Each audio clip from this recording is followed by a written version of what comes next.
Welcome to GOLT Talk, your podcast for technology and innovation in the legal profession. If you're searching for solutions to revolutionize your legal practice, you're in the right place. 10 minutes pure, actionable product insights from CEOs shaping the future of legal technology. And here is your host, Tom Pfennig.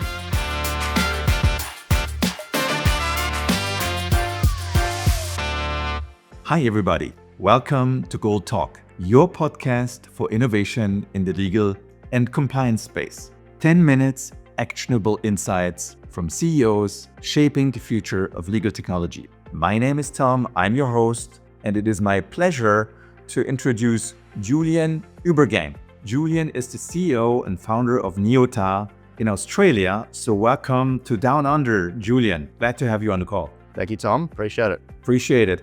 Tell us a little bit about yourself, and then we dive into the USP of your platform and the use cases. Yeah, thank you. So as you said, my name's Julian Uebergang. I'm the CEO of NEOTA. Whilst I am based in Australia, the majority of our business is in the US. NEOTA is a platform as a service business, and we provide a no-code platform to the legal, risk, compliance and insurance sectors. And our platform enables self-service creation of digital solutions that streamline interaction between the subject matter expert and their stakeholders. And solutions can include anything from risk and compliance advisors, intake management and assessment tools, onboarding and case management solutions, and more frequently in recent times, we integrate large language models to leverage pre-training to provide an actionable path for generative AI technology. If I came to you, what would be the most typical use case to start with? It depends on the vertical. So professional services firms are typically creating risk and compliance advisory type solutions for their clients. A number of them are published on their website. Sometimes they provide them as a freemium option as part of their solution suite. In corporate legal, risk and compliance and procurement, workflow solutions which incorporate matter intake and review and approval workflows. And then insurance, it's sort of case management and claims assessment type of solutions. So a broad range of solutions that cover a lot of different spectrums. And is it more the corporate side that you are serving with NEOTA, or also law firms? We service law and professional services firms, so the Big Four, for example, and corporate as well. So I'd say the business is kind of roughly 50-50. And you said primarily in the United States, but you are also outside the US, Europe, Asia? Primarily our business is in the US, so about 50% of our business. We have an office in New York City. We also have an office in London, which services the EMEA region. And we have an office here in Australia, in Melbourne, where I'm based. And we service the APAC region from Melbourne. Excellent. So let's talk about partners and competitors in your space, please. Yeah, so we have a number of implementation partners that sort of span North America, Europe, and Asia. They are essentially working to support customers who are looking to have solutions built. And so when they need people to build solutions for them, they're essentially providing that professional services layer to help them achieve that outcome. There is some consulting services there as well. So if you're looking to re-engineer processes or sort of map processes, they provide that consulting service as well. And in terms of competitors, it's a broad range. And again, it depends on sort of the verticals that you're operating in. But I would say generally, particularly in the corporate space, we run into sort of the enterprise no-code, low-code platforms. So platforms such as Appian, OutSystems, ServiceNow, they are sort of existing within organizations at the enterprise level. And, essentially that's where we look to differentiate ourselves, but we obviously run into them as well when there's some crossover in terms of services. And then, when you get into the legal sector, there's a bunch of different providers who are spanning the workflow space, the document automation space, so the competitive landscape is pretty broad. What would be one or two names there? I think on the document management side, you would look at Contract Express, for example. On the sort of workflow platform side, you'd look at a product like Brighter. I noticed they're now sort of moving more into the generative AI specific space. So the direct competitor is actually quite hard to map depending on the types of solutions that an organization is looking for. You mentioned generative AI, and obviously it's a buzzword, it's a hype, as much as a hype, but yet it does add value. Can you give us one or two examples where Gen AI is built into the NEOTA platform? Our USP is essentially bringing together a number of different capabilities. So, firstly, we have a rules and logic engine, which supports decision-making that a subject matter expert would make. We have a document automation module, which incorporates, or allows you to incorporate legal precedents and templates. We have a data layer to store data that's captured and derived which you can make available to your organization's data warehouse. And then we have a theme manager, which allows you to create a sophisticated user experience.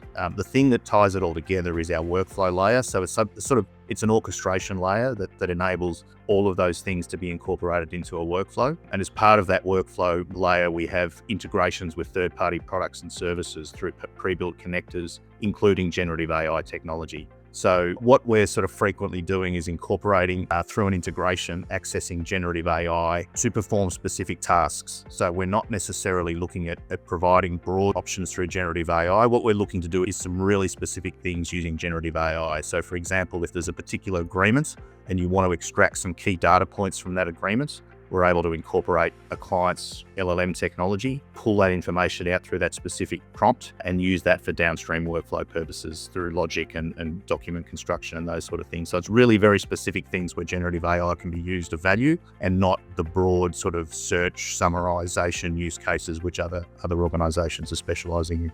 With all the services combined within the NEOTA platform, obviously you are not a new kid on the block. Can you tell us a little bit how long it's been taking to develop the platform? Yeah, we've been around for 10 to 15 years. So the first sort of, I'd say 7 or 8 years of the business's life was in that what is called expert system space. So that's effectively where you're incorporating reasoning and logic to sort of replicate the decision making of a subject matter expert. More recently, we've added workflow, we've added document automation, we've added the data layer, we've added and created most recently a new runtime layer, which essentially allows you to create a solution which is compliant with your corporate style guides, your branding guidelines, your look and feel. So all of those elements brought together is essentially what is now NEOTA, and incorporating the integrations as I touched on with the generative AI use cases is something that we've been doing recently. So yeah, the evolution of the platform has really followed what our clients are telling us they need and want to achieve, and that's really what drives the roadmap.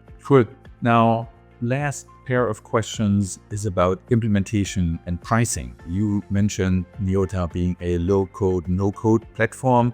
Maybe you can explain this for some who are new to this space, and B, what does it really mean from an implementation perspective in terms of time and effort? Yeah, so I think the thing about a no-code, low-code platform is that it is essentially a development vehicle. It's a software engineering vehicle to build a solution. You're not necessarily writing layers of code to achieve that. So you're building a solution without necessarily needing to know code, but the discipline of creating a solution. So, understanding the problem space, prototyping a solution with someone who's looking to consume that solution, really diving into the requirements and scope of what your solution's looking to cover, understanding the commercialization strategy of your solution. And all of those things are essentially what we now call product management. And we do provide a layer of support to help our customers on that journey. And as I said, whether you're using our platform, another platform, whether you're building a solution through code, all of those disciplines are required, because otherwise you end up solving the wrong problem and not necessarily understanding what your goals are. So, we provide some services around that. Now, naturally, there are some customers and people who license our platform who don't need those services and those options. They have all of that covered, in which case they can use the technology. So it is a drag and drop technology. You can sort of move things onto the screen, you can connect things together. And, we have this mantra of build, connect, launch, but it is a drag and drop technology, which means that you don't need to know all of those technology elements. But, most of the services we put around the technology, the things that you would typically look to or need if you're programming the solution, because that's what we find the hardest for our customers to grasp. And that's really where we try to provide some direction for them so that they get off on the right foot. And usually once they've done the first one, the next one becomes an easier path to follow.